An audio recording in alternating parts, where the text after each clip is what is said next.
உச்ச நீதிமன்றம் நேற்று தீர்ப்புல என்ன சொல்லுது?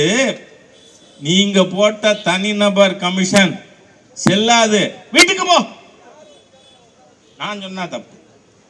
ஆனா சொல்லி இருக்கிறது யாரு? Supreme court.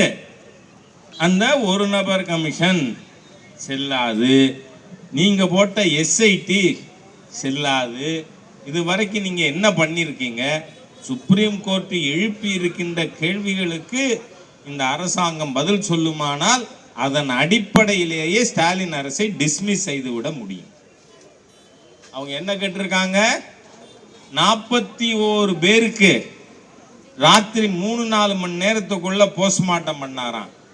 இங்க இவ்வளவு பேர் இருக்கோம்.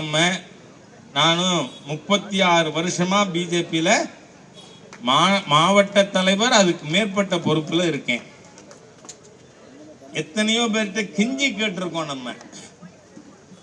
அது 5 மணிக்கு போஸ்ட்மார்ட்டம் ஆரம்பிச்சு 6 மணிக்கு நீங்க பாடியை கொடுத்துட்டீங்கன்னா நல்லதுன்னு. எங்கேயாவது இங்க இவ்வளவு பேர் காவல்துறை அதிகாரிகள் இருக்காங்க கொஞ்சம் பேர். கரூர்ல இல்லைனாலும் இங்க இருக்காங்க. என்ன நம்ம பண்ணி கொடுங்கன்னு கேட்டா 5 மணிக்கு 6 மணிக்கு செஞ்சு கொடுக்குறாங்களா? போஸ்ட்மார்ட்டம் பண்ணல.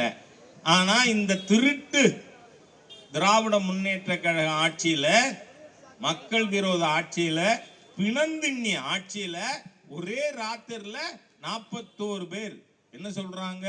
41 பேர் செத்து தான் வந்தாங்க. நானா சொல்லியிருக்கேன். சுப்ரீம் கோர்ட் கேள்வி எழுப்பி இருக்கு. நீ 41 டேபிள் போட்டு அறுத்தியா பணத்தான்னு கேட்டிருக்கா இல்லையா? உச்ச நீதிமன்றம் கேட்டிருக்கா இல்லையா? ட்ரெண்ட ஃப்ரெண்ட் ஆக்கிக்கோங்க. தந்தி டிவியின் சப்ஸ்கிரைபர்ஸ் அண்ட் ஃபாலோவர்ஸ் குடும்பத்துல நீங்களும் இணையுங்க.